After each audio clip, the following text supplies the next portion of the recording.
Okay, let's talk asteroid sample. I think I've covered this. I've covered some of this in the previous episodes. Mhm. So this only happened a few days ago. NASA's Johnson Space Center took to its official X account to announce that the asteroid sample that it collected through its OSIRIS-REx mission from the asteroid Bennu, which is, I'm pretty sure, the largest asteroid in our solar system, will soon be revealed. The details will be coming out on 11 a.m. ET on Wednesday, October 11th. So as of recording time, that is, that'll be tomorrow, I'm pretty sure. Yeah. Find like billions of year old fossilized like alien bacteria or something like that. Finding bacteria would be insane. That would be legendary. But what is interesting about this story is when they received the capsule from it landing in Utah, they opened the top of it and there was a there was actually a major problem for NASA. It's that they had too much material on top of the I don't know what to call it. I called it in my news article a chamber that collects the asteroid material. But when they landed on the asteroid Bennu, they anticipated that it was going to be rock, like a hard surface. But it's actually a metallic. They thought that because it's a metallic asteroid, but when they landed on the surface, it was more like fluffy. And then all this dust went everywhere, landed on top of the capsule, and then when they opened it back on Earth, they were like, oh no, this is a lot of material. This is more than the 250 grams, that cup that we went billions of miles away to get. There was much more material than they anticipated, so they're taking longer to process the asteroid samples than what was originally anticipated. So now, next episode we'll go into what they found, because I'm guessing that they're going to do a broadcast at the time that I mentioned earlier, talking about the percentages, the elements that they found of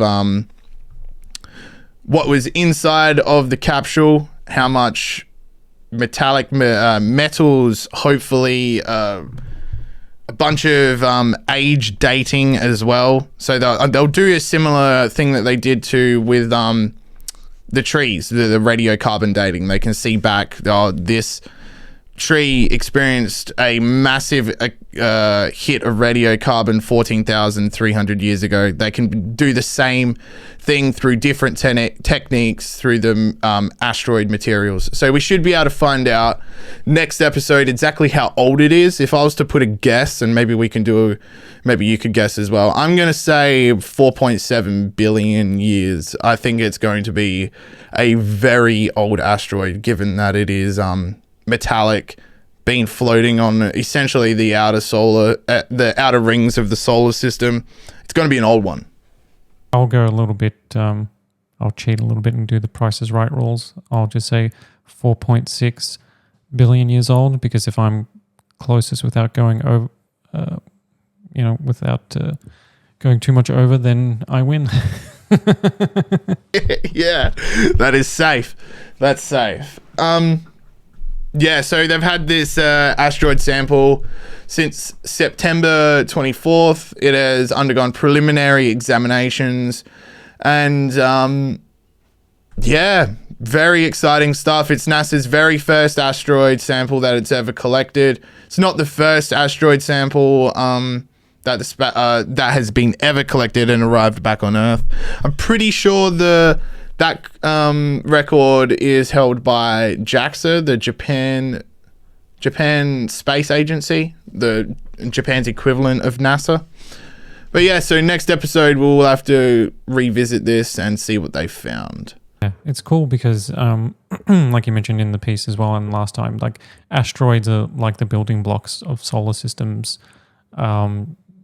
Like they collide, like billions of years, like craters, and they collide with planets and mix and match materials, and they're like building blocks of like planet formation, and life on Earth as we know it today could be the direct result of a specific asteroid impact, at a certain point in time that collided with this and that, and it's all fascinating stuff. They astronomers, planetary scientists, and anyone else that is interested, astrophysicists, they're all interested in asteroids because they are the clues to how the solar system, and by extension Earth, how it came to be to what it is today.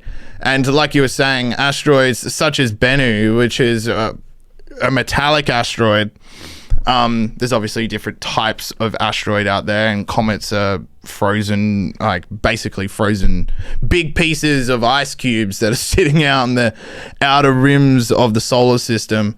But each contains clues about the evolution of the solar system through what you were saying, collisions into planets, where you could say, for example, an asteroid that is like Bennu, metallic, smashes into Earth. Lots of the asteroid transferred to the planetary body, while the other part of the asteroid breaks off and goes into a completely different orbit around the sun. This happening thousands, perhaps millions of times over the course of the evolution, the billions of years of evolution of the solar system. Scientists can rewind time and track all that back, and perhaps with the materials that NASA has just acquired, we can start to piece together how the building blocks of life arrived on Earth. Arrived in quotation marks. They could have naturally formed here on Earth, but there is conflicting theories about how that happened. It's like, did water just emerge on Earth, or was it brought here by a comet that was completely frozen? A massive comet just smacked into Earth and then melted, and now we've got water, and maybe that changed the climate of the planet. There's a lot of conflicting theories in this what would you call this, the study of Earth's evolution. But yeah, these asteroids, they've got the clues, and we're going to find out some big news next episode. Awesome.